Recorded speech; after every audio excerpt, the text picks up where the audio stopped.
Does installing solar panels on your home here in Austin, Texas improves your home value?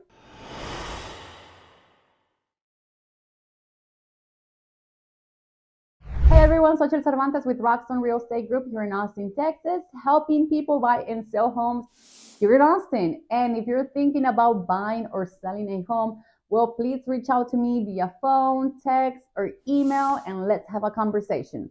Well, let's get after it. Is it worth it to install solar panels on your home, and will it increase your home's resale value?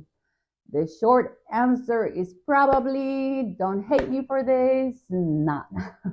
It is possible that having solar on your home may attract more buyers, which could increase the seller sales value by generating more demand for the home. But appraisers really don't add much extra value to the home when they are evaluating your home for a loan. And honestly, from what I've seen, the way that most buyers look at it, they just see it as a nice perk, but not necessarily something they're willing to pay more for. Also, depending on how you finance that solar system, that can have an impact on the purchase as well. So if you pay for it outright with cash and it is owned by you and you can simply just transfer it to the new buyer, well, that's fantastic. Sometimes that can help a little, but with the sales price. However, when there's a loan on it, a lease, or a power purchase agreement, it gets a little bit more complicated, especially depending on what that is. So let's say you have what it's called a PACE loan. That's actually a lien on your property and is paid through your property taxes. So what happens here is a lot of people get sold on this because they are told that they don't have to pay any money upfront for this system. However, what happens is that loans get tied to your property taxes and your property taxes go up significantly.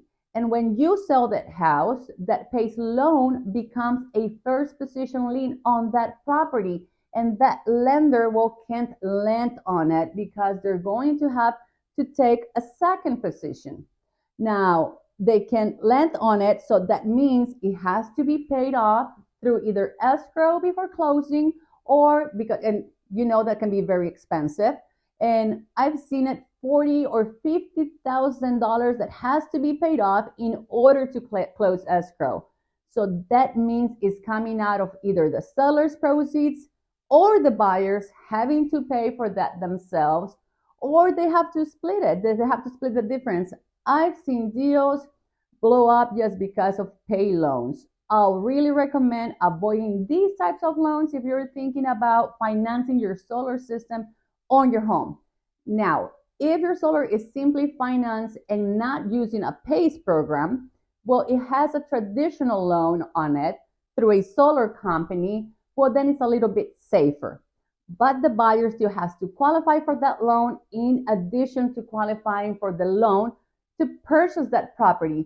So that can change the debt to income ratios and affect that borrower's ability to purchase your home or how much they can spend on the home. Similarly with the lease, that's going to be a similar situation. The buyer has to qualify for that lease payment as well.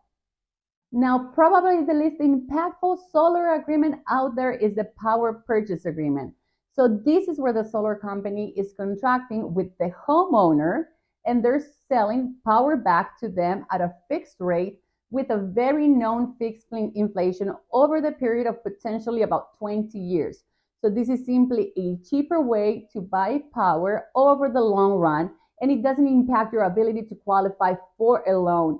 This can be easily transferred to a buyer, and however, again, the buyer likely won't pay extra for the home to have access to the power purchase agreement. But if you're looking at solar options, a power purchase agreement can be a good way to go if you're looking at buying solar. So if you're thinking about buying solar, don't look at it as if you are, adding a lot of value to your home. But if it helps you reduce your energy bills, especially here in Austin where the bills are so high, and it helps with the environment, well, that's fantastic, and that's how you should be looking at it. Well, go for it. Don't look at it as like if you're going to add $10,000 to $30,000 value on your home. Don't look at it that way. Well, I hope you found this overview of how solar impacts the value and sale of your home. And if I can help you buy or sell your home, well, please reach out to me via phone, text, or email me and let's chat. And if you like this video, well, please leave me some comments. Please subscribe, like it, share with your friends, and I'll see you next week.